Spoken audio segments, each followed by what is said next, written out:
syariatmu, suci akidahmu, Universitas Islam.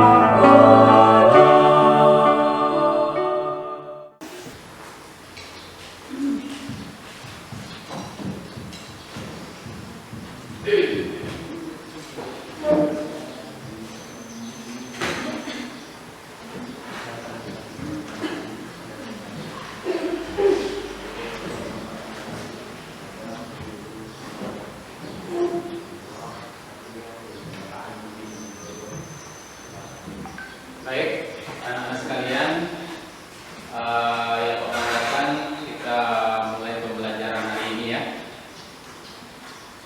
Baik, kita mulai. Assalamualaikum warahmatullahi wabarakatuh. Waalaikumsalam warahmatullahi wabarakatuh. Terima kasih anak semua telah hadir pada hari ini. Kembali lagi kita bertemu dalam pembelajaran bahasa Indonesia. Baik, kita sebelum memulai pelajaran hari ini,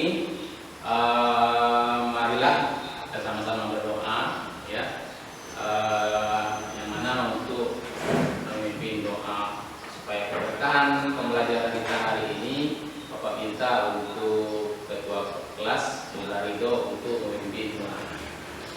Pada Ridho, Bapak silakan. Baca doa mulai.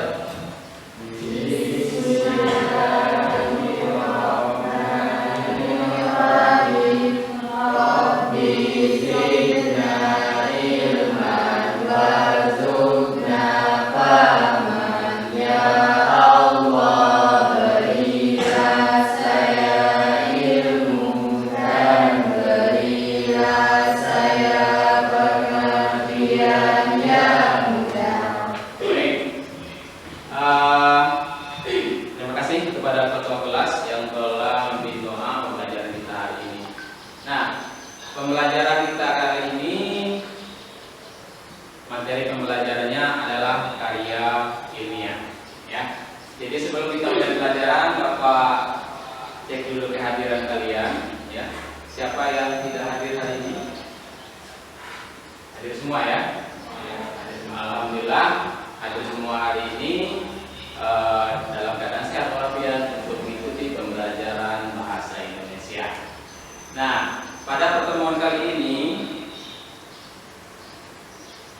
ya, nah kita akan mempelajari karya ilmiah. Nah, pada pertemuan sebelumnya kita sudah mempelajari tentang teks proposal ya.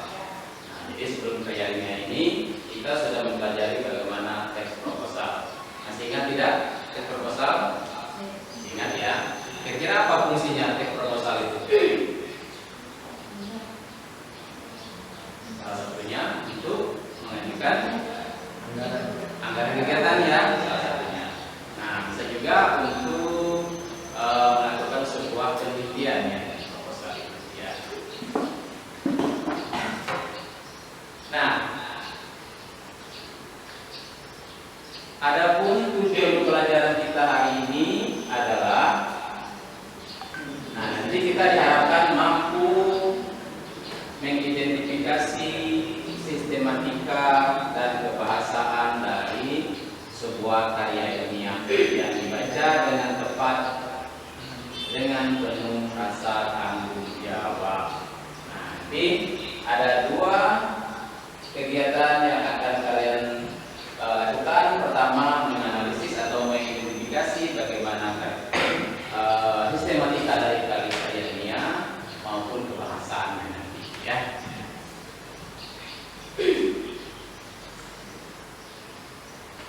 Nah ini, sebagaimana kita ketahui sebuah karya ilmiah itu tentu suatu karya tulis ya. Tentu ada integrasi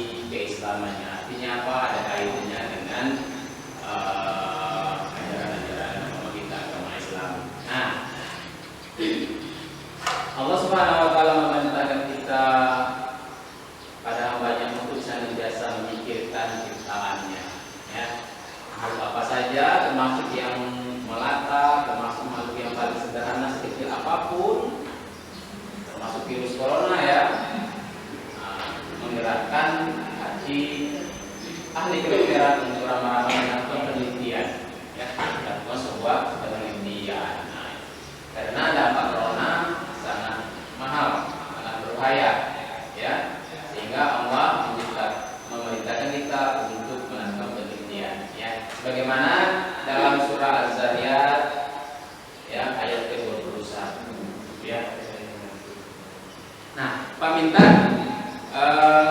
Fikri, ya, untuk membacakan kutipan surah Az-Zariyat surah 51 ayat 20. Bisa Fikri? Ya, silakan Fikri.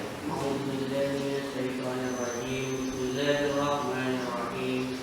Wa fi anfusikum afala tubsirun. Artinya, dan juga pada dirimu sendiri, maka apakah kamu tidak memperhatikan?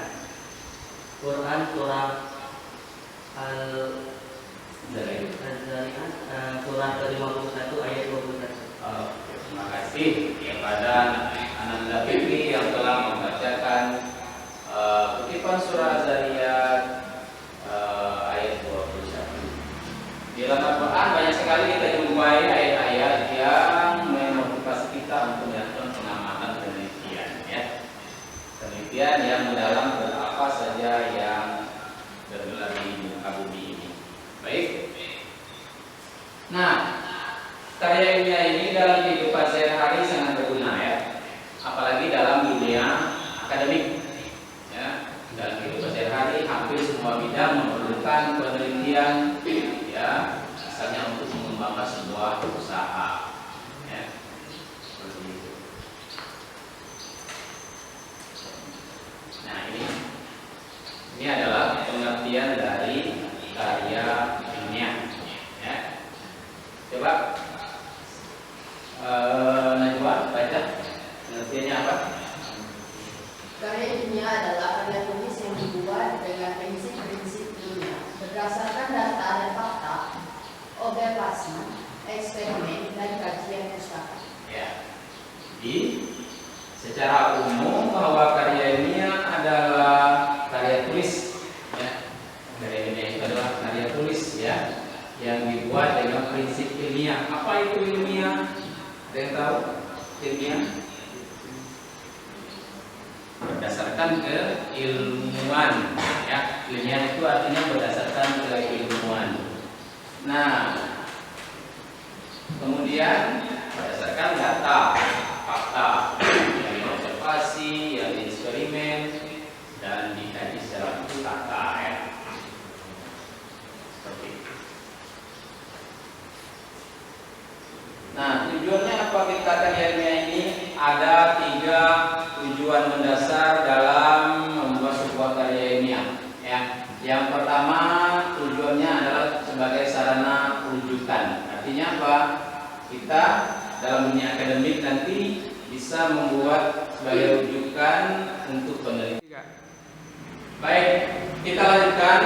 Setelah tadi kita mempelajari bagaimana tujuan sebuah karya ilmiah, selanjutnya kita akan mempelajari bagaimana bentuk penyajian karya ilmiah dan sistematika karya ilmiah. Baik. Nah, sebuah karya ilmiah terdiri dari 3 bentuk, umumnya ada 3 bentuk, ya. Ada bentuk populer, ada bentuk semi formal, dan ada bentuk formal, ya. Nah, yang bentuk populer ini sering kita temui di media massa seperti di koran dan majalah, ya. Kemudian bentuk semi formal ada laporan dan majalah. Dan kemudian ada bentuk semi formal seperti skripsi, disertasi, dan tesis, ya. Nah, kita mulai yang pertama, ya, bentuk populer, ya. Coba Dini baca pengertian dari bentuk populer seperti apa? Karya ilmiah bentuk ini sering disebut karya ilmiah populer. Bentuknya anusaka. Karya ilmiah bentuk Nada bahasanya bersifat santai atau populer. Karya ilmiahnya populer umumnya dijumpai dalam media massa seperti koran atau majalah. Iya, jadi buku populer ini umumnya kita jumpai di media massa. Ya, kalau sekarang terkenal yaitu media elektronik ya, kita bisa baca melalui internet, melalui media internet. Beberapa media memberikan sebuah berita. Contoh ini sebuah bukan iklan ya, iklan, tapi ini koran, salah satu koran ternama di Indonesia, yaitu koran Kompas. Ya, nah koran Kompas menerbitkan sebuah artikel. Nah kalau kita Jambi ada juga ya koran yang menerbitkan berita. Apa kira-kira contohnya? Tribun Jambi namanya ya. Yang lebih terkenal Tribun Jambi, kemudian Jambi Independen, Jambi Express, ya, dan lain-lain ya. Kemudian setelah bentuk populer ada bentuk semi formal. Nah, bentuk semi formal ini dia lebih mendekati kompleks atau lengkap sistematikanya. Yang pertama ada Kata pengantar, kata isi, pendahuluan, pembahasan, kesimpulan, dan kata pustaka. Ya, ya. Kalau tadi bentuk populer bentuknya mana suka, intinya ada 3, ada pendahuluan, ada pembahasan, dan ada kesimpulan ya. Tapi kalau yang semi formal dia lebih kompleks atau lebih lengkap dibandingkan yang bentuk populer. Ada halaman judul. Di halaman pertama dia memuat halaman judul. Ada kata pengantar, ya. Nah, kata pengantar ini biasanya merupakan sambutan awal dari penulis sebuah laporan itu ya. Nah, sebenarnya kata pengantar ini adalah kalau buku yaitu ditulis oleh orang lain, bukan penulis buku itu.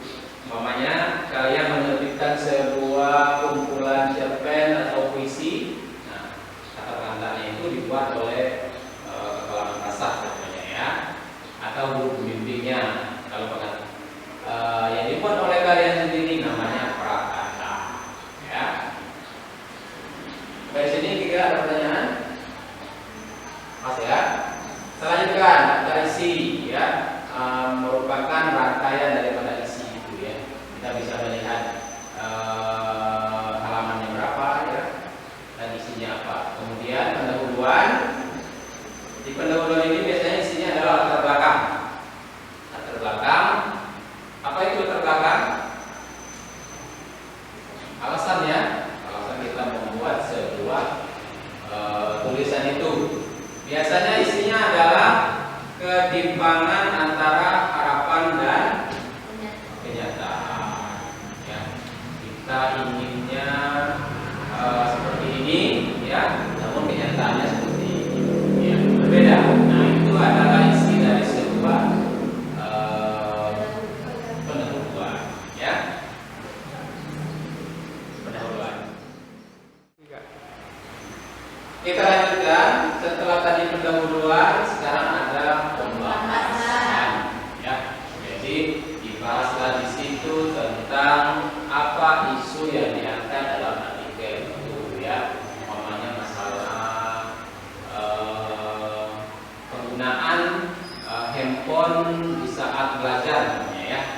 Nah, handphone itu ada yang berpendapat bahwa dia sangat bermanfaat dalam pembelajaran ya. Tentu yang kata Bapak juga bermanfaat. Tapi juga ada sisi lainnya ya. Handphone itu yang umpamanya mengganggu pembelajaran. Nah, kadang-kadang kan sambil belajar juga kalian menggunakan media sosial namanya ya. Nah, itu sangat mengganggu. Jadi dua sisi dari manfaat dan segi negatifnya dari handphone dalam pembelajaran bisa kita jadikan sebagai sebuah tulisan dalam artikel. Nah, setelah itu ada simpulan. Simpulan merupakan penarikan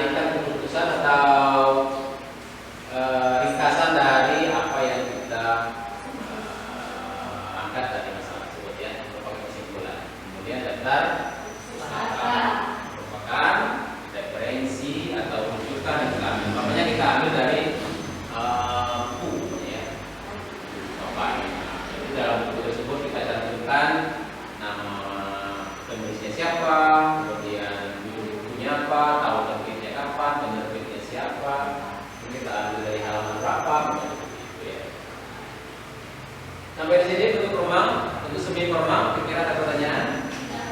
Nah, tadi kita contohkan bahwa semi formal ini contohnya adalah bisa muncul laporan makalah, ya. Contoh, kita membuat sebuah laporan. Nah, makanya kita mengadakan sebuah kegiatan, ya. Namanya kegiatan pentas seni, ya. Pentas seni tingkat madrasah aliyah. Nah, di situ dilaporkan, ya, sesuai dengan proposalnya, kegiatannya apa, dilaksanakan pada tanggal berapa, tempatnya di mana, waktunya kapan, lombanya apa, namanya ya. Kemudian biayanya berapa, pelaksanaannya berapa. Nah, itu bisa dalam bentuk kayaknya semi formal, ya. Kemudian bentuk formal. Nah, ini bentuk yang sangat kompleks, ya. Contohnya adalah skripsi, tesis, dan disertasi. Nah, ini untuk jenjang pendidikan yang lebih tinggi nanti, ya. Bapak ambil gambar ilustrasi, apa namanya ini? Toga, ya, topi toga, ya. Dalam meraih sebuah gelar pendidikan, maka boleh kita diharuskan untuk membuat sebuah bentuk karyanya yang formal. Ya, kita lanjutkan ke bentuk yang ketiga, yaitu bentuk formal. Nah, ini katanya karya ilmiah bentuk formal disusun dengan memenuhi unsur-unsur kelengkapan akademis. Nah, ini untuk meraih gelar S1, S2, S3, ya. Seperti dalam skripsi katanya, ya, tesis dan disertasi. Ya, dengan meraih gelar S1 ada skripsi, ya, melakukan penelitian, ya, meraih gelar S1, tesis, kedua, ya, disertasi. Kemudian unsurnya pertama ada halaman judul, bimbing pembahasan, ya, ada kata pengantar, deskripsi,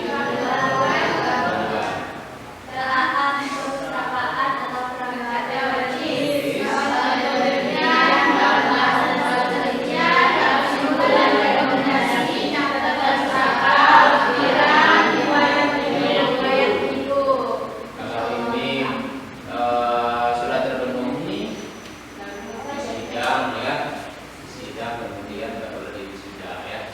Nah, itu kata kalian yang sudah selesai tamat dari madrasah aliyah, mereka menuju ke S1 dan terakhir mereka harus melengkapi ini, ya. Ada minimal 13 item yang harus disiapkan. Halaman judul, halaman pertama, ya. Judulnya apa? Ya, ini ambil. Jelas dalam judul ini adalah sebuah upaya, namanya, ya. Upaya. Namanya kalau pendidikan itu makanya mengandung judul upaya untuk meningkatkan hasil belajar, namanya, seperti itu. Kalau dia mengambil pendidikan. Tim pembimbing atau lembaga pengesahan, nah ini adalah dosen pembimbing. Nah, kalau kita madrasah, dalam membuat sebuah karya ilmiah, tim pembimbingnya adalah guru pembimbingnya, ya, pembimbingnya. Kemudian kata pengantar, yang sudah dijelaskan. Kemudian abstrak merupakan beberapa rangkaian kalimat dalam satu paragraf yang merupakan inti dari isi keseluruhan dari karya ilmiah tersebut, ya. Mulai dari latar belakangnya tergambar di sini, pembahasannya dan penulisnya ada di sini, kesimpulannya ada di sini. Kemudian data isi, ya, merupakan gambaran daripada isi dan halamannya, pendahuluan, ya. Pendahuluan ya, ada latar belakang, ada rumusan masalah, ada tujuan, dan ada manfaat. Ya, kalau latar belakang itu menggambarkan dari ketimpangan antara harapan dan kenyataan, kemudian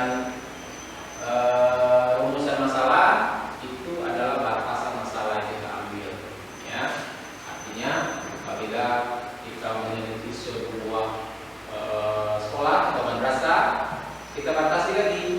Ya, kita hanya meneliti kepada anak IPA. Ya. Nah, di IPA kita batasi lagi, IPA yang mana? IPA 1 atau IPA 2 seperti itu ya. Kemudian masalahnya kita batasi lagi. Makanya kita hanya meneliti tentang bagaimana hasil belajar siswa di kelas dengan menggunakan handphone dan yang tidak menggunakan handphone. Ya. Kemudian ada setelah rumus masalah ada tujuan penelitian ya atau manfaat ya. Kemudian selanjutnya setelah pendahuluan ada kerangka teoritis atau telaah pustaka ya. Kita mengambil teori penelitian dari mana. Kalau kita ambil dari sebuah buku, berarti kita mengambil dari pustaka ya. Seperti itu. Kemudian ada metode penelitian. Kalau kita mengambil informasi dari orang, berarti bentuknya adalah bawaan. Ya. Kemudian pembahasan merupakan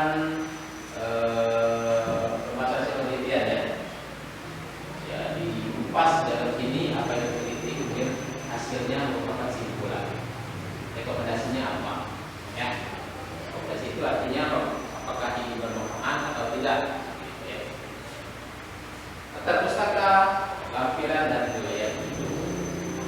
Latar pustaka merupakan referensi, lampiran merupakan kalau kita meneliti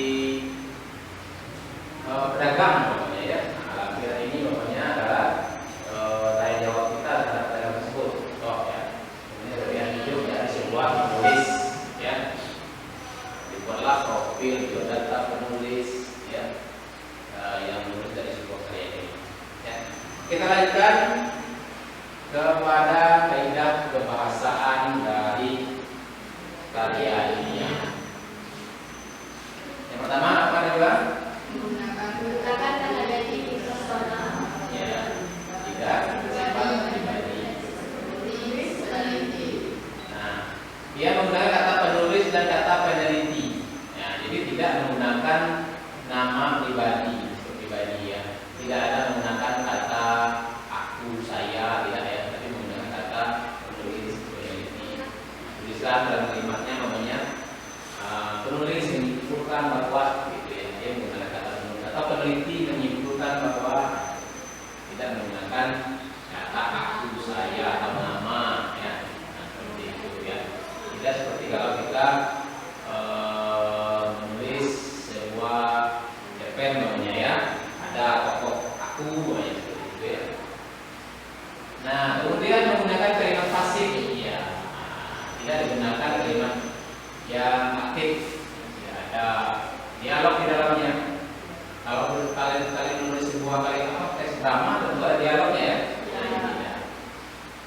Kemudian menggunakan bahasa lugas dan bermakna denotatif ya. Ini mendeteksi beda-beda lugas ya. Denotatif maknanya sebenarnya, tidak makna konotatif.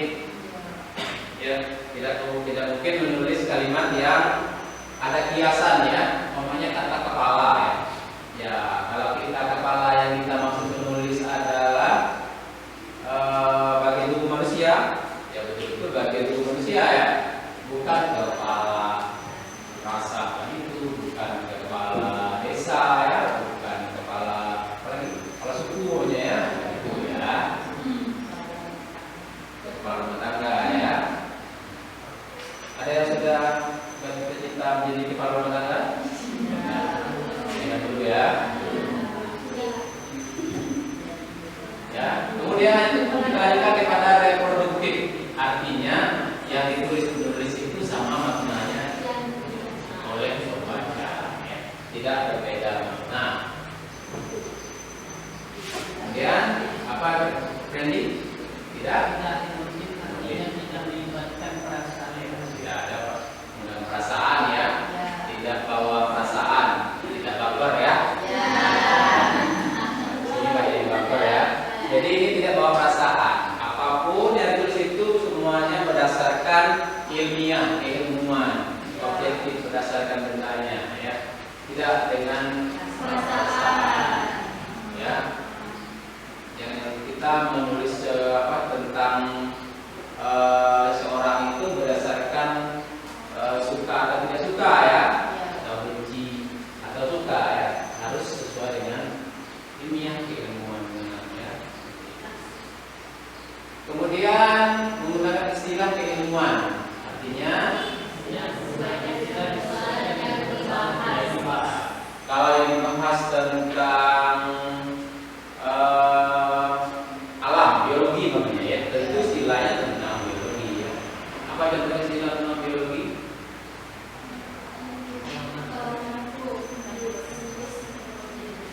Apa? Kalau dalam tumbuhan kira-kira apa? Fotosintesis, spesies, klorofil, generatif, vegetatif ya. Ya. Kemudian kalau dalam bidang IPS, geografi namanya ya. Kira-kira atau kalau bidang ekonomi namanya ada debit ya, debit kredit seperti itu ya. Laba rugi ya, istilah-istilah dalam keilmuan yang sesuai dengan kehidupan. Kemudian rasional, artinya tulisan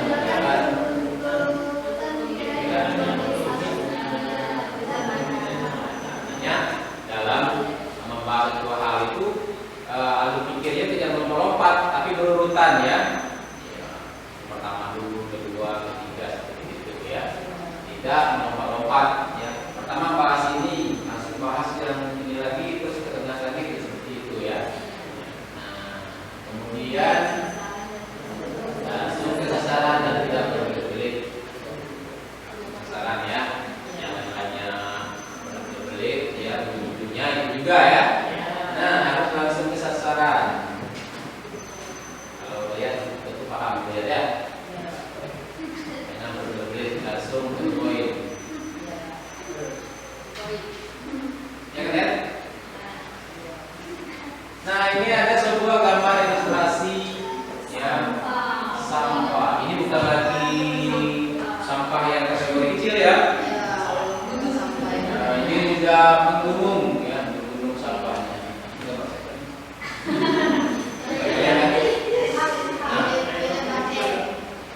Carilah dalam ini gambar orang.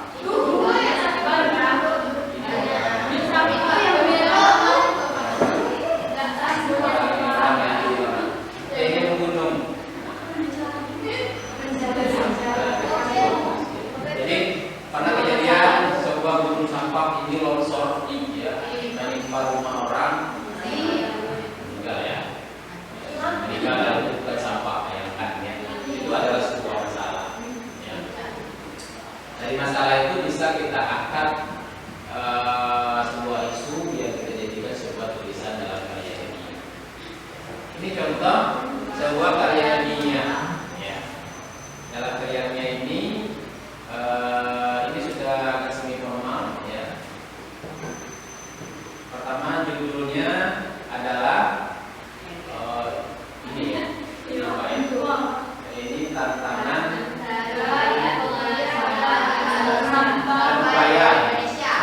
upaya mengolah sampah Indonesia. Ya, ini nama penulisnya. Ini betul Pak dari sebuah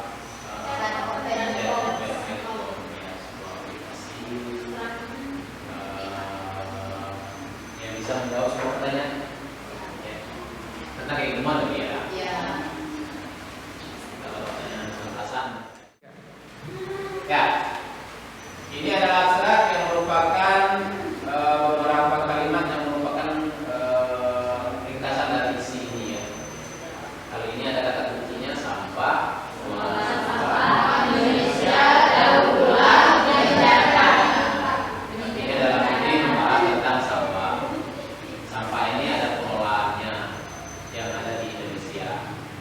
bisa dijadikan sampai terulang kebijakannya seperti apa, kebijakan dalam mengolah sampah. Ya. Nanti akan ditemukan di pendahuluan ini idealnya negara kita ini harusnya bersih dari sampah, namun kenyataannya masih banyak sampah ya. Apalagi masyarakat ya. Nah itu bukan ya sampah di sini maksudnya makna sebenarnya sampah barang ya, bukan sampah masyarakat ya. Masyarakat itu makna yang konotasi bukan denotasi dari ini. Ini ada pembahasan. Di sini ada situasi sampah di Indonesia. Saya ini merupakan negara penghasil sampah yang luar biasa ya. Bayangkan kalau orang tua kalian belanja ke pasar ke minimarket ya, beli barang berapa kantong plastik yang dibawa menjadi sampah, sudah sampah ya, kantong plastik yang dibawa menjadi sampah di rumah kalian. Bayangkan berapa kali dalam seminggu kalian buang sampah plastik aja tuh ya, mulai dari sampah dari pasar tadi, kemudian sampah jajan ya, apa lagi? Tapi kalau sampah dalam bentuk organik ya, bisa menjadi pupuk organik. Kemudian di sini setelah situasi sampah ada tantangan dalam pengelolaan sampah. Nah ini adalah upaya pengelolaan sampah. Dan ini adalah kesimpulan. Nah ada juga aturan-aturan tentang pengelolaan sampah ya. Contohnya juga tidak boleh lagi menggunakan, kalau belanja ke mall tidak lagi diberikan plastik, tidak bawa sendiri. Kesimpulan dan daftar persyaratan. Nah, nanti kalian akan mengerjakan sebuah LKPD, lembar kerja peserta didik, bentuknya seperti ini. Ternyata artikel tadi memuat pendahuluan, pembahasan, dan penutup ya. Jadi, nah yang tadi dari tantangan dan proyek pengolah sampah tadi kita temukan pertama pendahuluan.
contoh sebuah Game. masalah. Nanti ada topiknya yang membahas tentang game ini.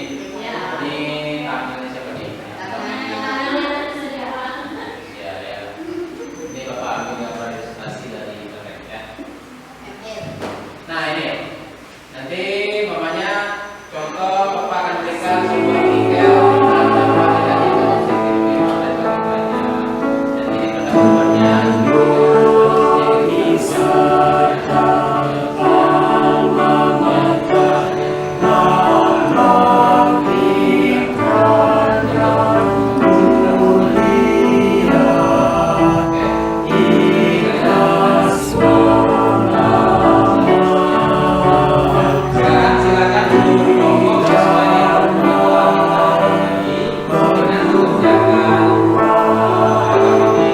dengan mengerjakan tinggalnya dalam Bapak berikan yang dan ditulis melalui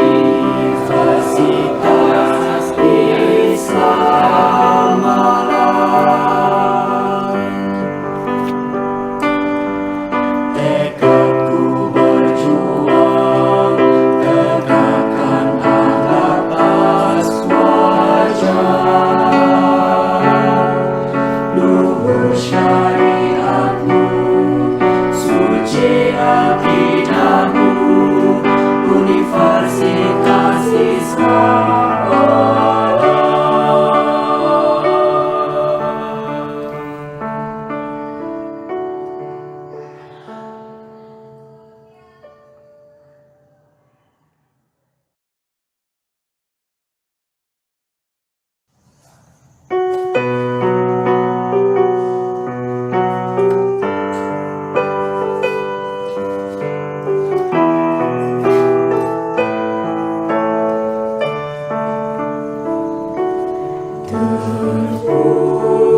Terpujilah wahai kampusku, Universitas Islam Malang. Jiwa dan semangatmu, ideologi Pancasila,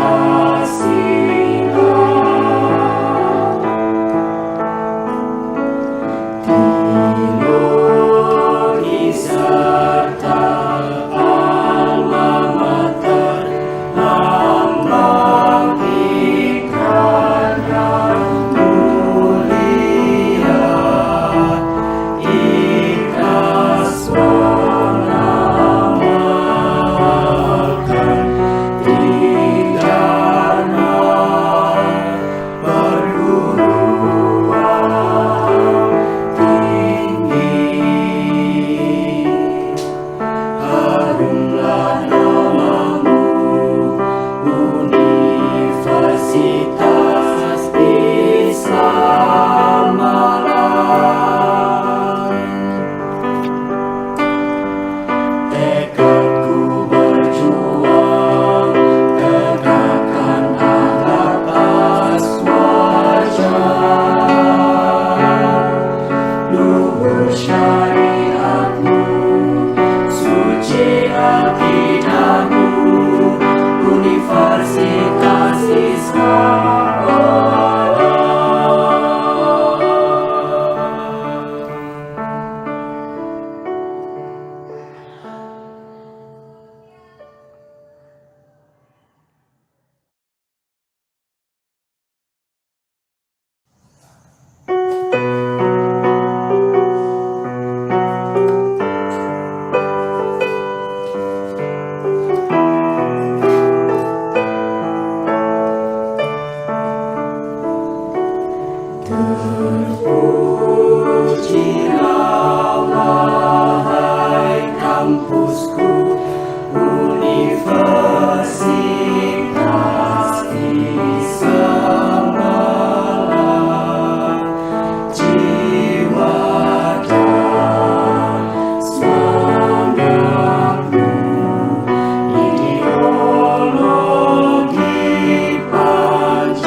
Terpujilah wahai kampusku, Universitas Islam, jiwa dan semangatmu, ideologi Pancasila.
Bentar.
Ya, silakan.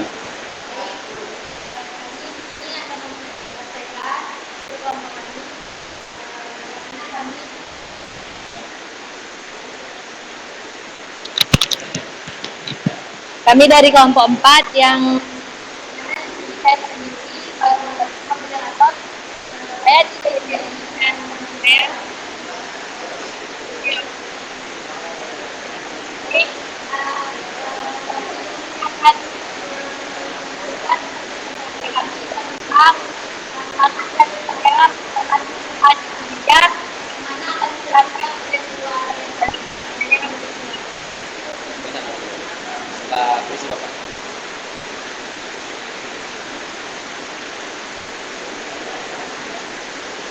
baik, di sini saya akan menjelaskan itu tentang tantangan dan upaya pengolahan sampah di Indonesia. Nah, yang pertama yaitu pendahuluan, yaitu menjelaskan latar belakang masalah sampah di Indonesia. Dan yang kedua, mengidentifikasikan tujuan artikel dan tinjauan yang akan dilakukan. Dan yang kedua, situasi sampah di Indonesia. Yang pertama yaitu menggambarkan jumlah dan komposisi sampah di Indonesia itu sangat banyak. Dan yang kedua itu menjelaskan infrastruktur pengelolaan sampah yang ada. Dan yang ketiga, tantangan dalam pengolahan sampah di Indonesia, yaitu menganalisis faktor-faktor tantangan dalam pengolahan sampah di Indonesia. Yang kedua, menyoroti kesadaran masyarakat, keterbatasan mitra struktur dan kebijakan dan regulasi yang relevan. Dan yang keempat yaitu upaya pengolahan sampah di Indonesia. Menjelaskan berbagai upaya yang telah dilakukan dalam pengolahan sampah. Yang kedua, mencakup kampanye kesadaran masyarakat, pengembangan instruktur dan kebijakan dan regulasi terkait. Yang kelima yaitu kesimpulan, yaitu menyimpulkan pertemuan dan analisis dari tinjauan artikel. Yang kedua, menggarisbawahi pentingnya kerjasama antar pemerintah, masyarakat, dan sektor swasta dalam pengolahan sampah yang lebih berkait dalam jutaan. Itulah hasil dari presentasi dari kelompok kami, yaitu tentang tantangan dan upaya pengolahan sampah di Indonesia. Sekian, terima kasih. Oke. Baik, terima kasih kelompok 1 yang telah memaparkan tentang pengolahan sampah Indonesia. Kasih aplaus untuk kelompok 1. Ya. Kita lanjutkan kepada kelompok 2, kelompok Goblarido. Ya, ini kelompok Tika dan kawan-kawan. Silakan.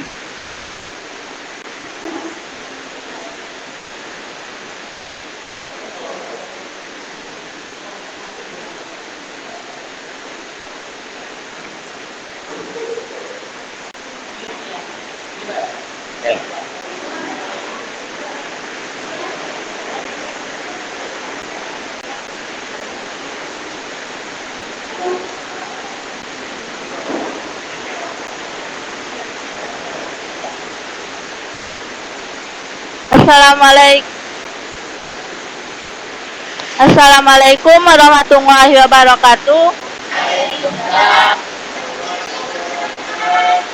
Ini saya sebagai moderator Edwin Alifa dan Ini Goblarido. dan kami akan menjelaskan tentang pengaruh media sosial terhadap remaja yang akan dibacakan oleh Abang Goblarido.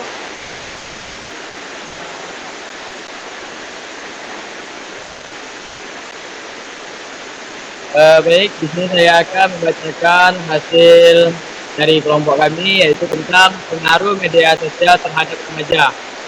Itu yang pertama termasuk dalam yang hulu.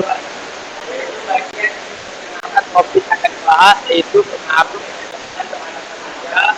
Penjelasan singkat tentang memahami dampak media sosial terhadap remaja dalam era digital.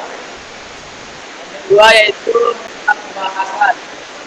Pertama itu pengaruh kondisi media sosial. Yang kedua yaitu pengaruh negatif media sosial. Dan yang ketiga yaitu strategi pengolahan pengaruh media sosial pada remaja.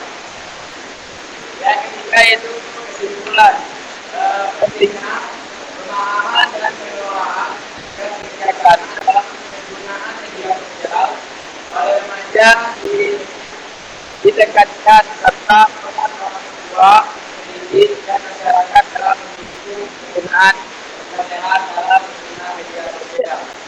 Yang keempat yaitu daftar perpustakaan.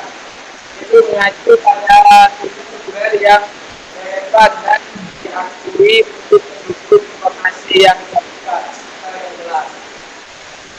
Sekian dari penjelasan dari kelompok kami. Baik, saya langsung mengakhiri dengan wassalamualaikum warahmatullahi wabarakatuh. Waalaikumsalam warahmatullahi wabarakatuh. Ya, kasih aplaus untuk kelompok 2. Selanjutnya kelompok 3.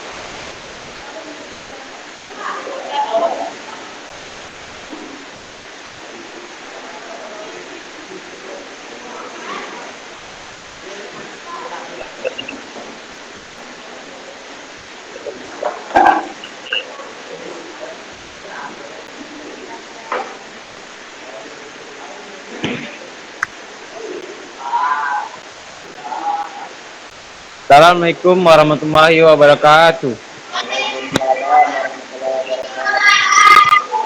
Ini dari satu mempersampaikan kerja kelompok kami. Perkenalkan, nama saya Kurniawan dan teman saya Kaulandari, Imelda. Kami akan membacakan hasil kerja kelompok kami yaitu yang dampak negatif dan positif game online bagi pelajar. Baik, kami akan menjelaskan kepada ya.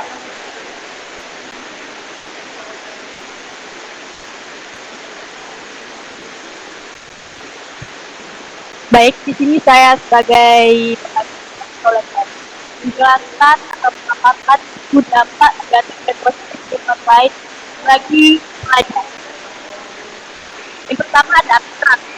Game online telah menjadi bagian yang signifikan dari kehidupan pelajar digital saat ini. Dan di sini ada dampak negatif dan positifnya secara ilmiah bagi pelajar. Dampak negatif yang bisa terjadi di gangguan keseimbangan waktu dan lain-lain. Dan juga di sini ada juga dampak positifnya, yaitu termasuk pengembangan keterampilan kognitif, kemampuan penggunaan kepala, organisasi mata dan tangan, serta interaksi sosial dalam lingkungan digital. Dan di sini ada pendapat game online telah menjadi fenomena populer di kalangan pelajar saat ini. Game online menawarkan hiburan, tantangan, dan sosial. Di sini ada pembahasan, yaitu apa saja sih dampak negatif game online bagi pelajar. Di sini ada gangguan keseimbangan waktu. Pelajar game online cenderung mengabaikan tugas sekolah, pekerjaan rumah, dan aktivitas ekstrakurikuler. Ini dapat mengganggu keseimbangan waktu dan dampak negatif pada prestasi akademik mereka. Nah, tidak hanya dampak negatifnya, ternyata ada dampak positif, seperti pengembangan keterampilan kognitif. Game online akan dapat membantu melatih keterampilan kognitif seperti pemikiran masalah, strategi, dan analisis. Dari saya baca semuanya ini kita dapat menyimpulkan bahwa game online memiliki dampak yang kompleks bagi pelajar. Dampak negatif seperti gangguan kesehatan mental, kemampuan sosial, kesehatan fisik, dan prestasi akademik yang harus diwaspadai. Di sini juga ada dampak positifnya. Apa sih dampak positifnya itu? Seperti pengembangan keterampilan kognitif, kemampuan pemecatan masalah, koordinasi mata dan tangan, serta interaksi dalam lingkungan virtual. Saya Wulandari, cukup sekian dan wassalamualaikum warahmatullahi wabarakatuh.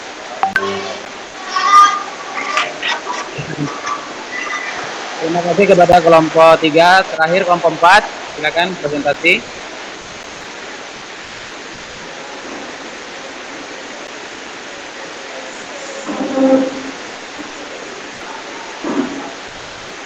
Langsung aja.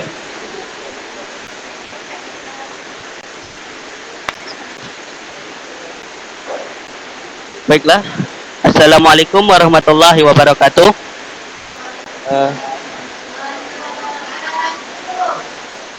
Di sini saya akan memperkenalkan anggota saya, yaitu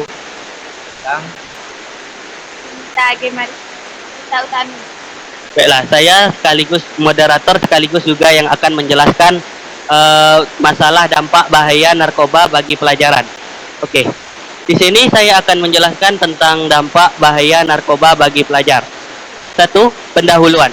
Narkoba adalah zat-zat yang memiliki potensi untuk mengubah pikiran, suasana hati, dan perilaku seseorang. Dalam kata lain, narkoba ini dapat mengubah pikiran orang dari yang positif menjadi negatif. Artikel ini bertujuan untuk menjelaskan dampak bahaya narkoba pada pelajar.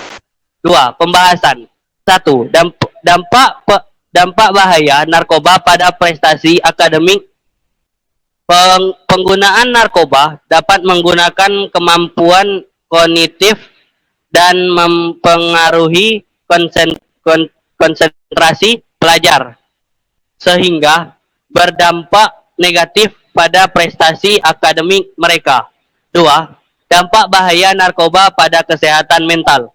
Penggunaan narkoba pada pelajaran dapat menyebabkan masalah kesehatan mental. 3. Dampak bahaya narkoba pada perkembangan sosial. Penggunaan narkoba juga memiliki dampak negatif pada perkembangan sosial pelajar. Dan yang terakhir, kesimpulan. Dari yang saya bacakan ini, kita dapat menyimpulkan bahwa berdasarkan analisis kami, penggunaan narkoba pada pelajar memiliki dampak negatif yang signifikan pada prestasi akademik, kesehatan mental, dan perkembangan sosial. Oleh karena itu, upaya pencegahan dan penyaluran dan penyuluhan yang efektif harus dilakukan oleh pihak sekolah, keluarga, dan masyarakat secara keseluruhan. Sekian dari kami, kelompok 4. Saya akhiri. Wassalamualaikum warahmatullahi wabarakatuh. Waalaikumsalam warahmatullahi wabarakatuh. Oke, kasih aplaus untuk kelompok 4. Ya, silakan. Baik, Bapak apresiasi semua tampilan, sangat bagus semua, sudah mempresentasikan bagaimana sistematika dari sebuah artikel ya. Bagaimana pendahuluannya, bagaimana isinya, pembahasan, dan bagaimana kesimpulan. Ya. Sampai di sini ada pertanyaan? Ya. Untuk selanjutnya adalah tugas kalian. Yang pertama, tadi telah Pak berikan lembaran penilai antar teman. Jadi nanti kalian nilai teman kalian dalam kelompok masing-masing untuk sikap tanggung jawabnya serta kerjasamanya. Ya. Nanti Gobla Rido menilai Andri, Dina, kemudian Dina menilai Gobla, seperti itu ya. Nah, dinilai bagaimana kerjasama antar temannya. Begitu juga yang lain. Kemudian untuk tes tertulisnya telah Bapak berikan link Google Form-nya, pilihan ganda, ada 20 soal. Kalian menjawab soal pengetahuan tentang bagaimana sistematika dan kebahasaan dari karya ilmiah. Cukup jelas ya? Ya, nanti dikerjakan dan dapat tunggu hasilnya setelah 15 menit ya. Demikian pembelajaran kita hari ini. Jadi hari ini kita sudah mempelajari yang pertama bagaimana sistematika, pengertian dari karya ilmiah, bagaimana apa tujuan dari karya ilmiah, kemudian bagaimana bentuk dari karya ilmiah, kemudian kebahasaan dari karya ilmiah ya. Semoga apa yang dipelajari ini dapat kalian pahami dan mampu nanti pada pertemuan selanjutnya kita akan menulis sebuah karya ilmiah. Nah, nanti kita cari ide-ide yang menarik tentang tema atau topik dari sebuah karya ilmiah. Apa rasa cukup pembelajaran kita hari ini? Sudah 90 menit ya. Kita tutup pembelajaran hari ini dengan pembacaan doa penutup ya. Bagaimana biasa untuk memimpin doa penutup ini Bapak minta kepada Ketua Kelas Gobla Rido. Kepada Gobla Rido, Bapak persilakan.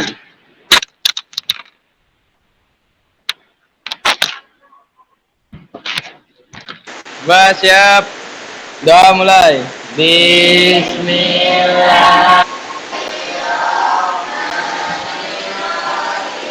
Baik.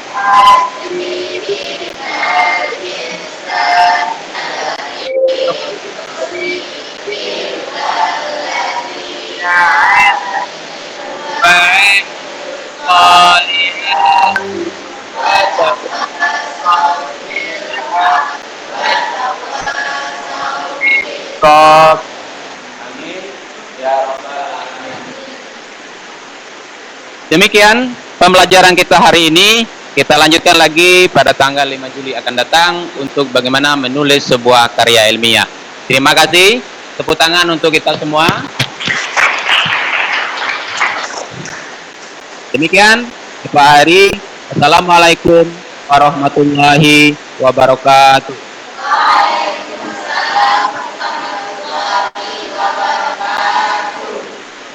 Terima kasih. Halo, Bu Alfi.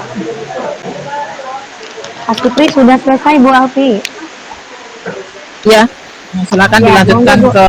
ke berikutnya ya. Oh, langsung Dewi. yang kedua, langsung yang Pak kedua Ajis, ya. ya. Iya, siap. Ya, langsung aja. Dipersilakan. Iya, siap. Dipersilakan kepada Pak Ajis Pak Supri boleh menutup ini ya, jimitnya ya. Dipersilakan kepada Pak Ajis.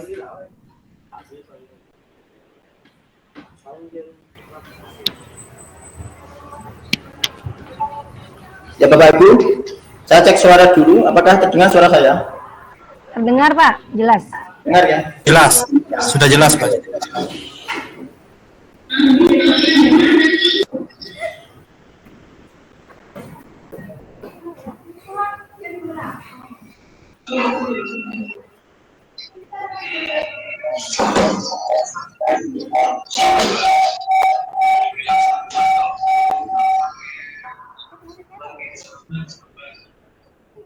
Menggema Pak Ajis.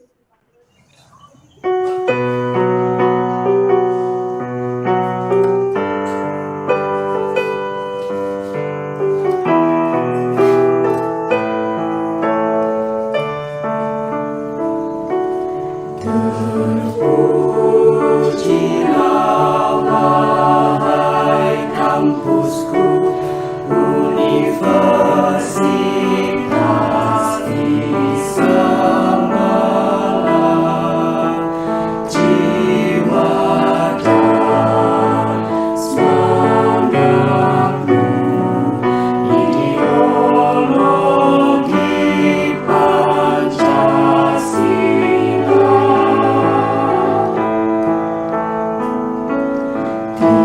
Ideologi serta alma mater, lambang ikrar yang mulia, ikhlas mengamalkan pidana perguruan tinggi. Harumlah namamu, Universitas Islam Malang. Tekadku berjuang, tegakkan akhlak pas wajah. Luhur syariatmu, suci akhlak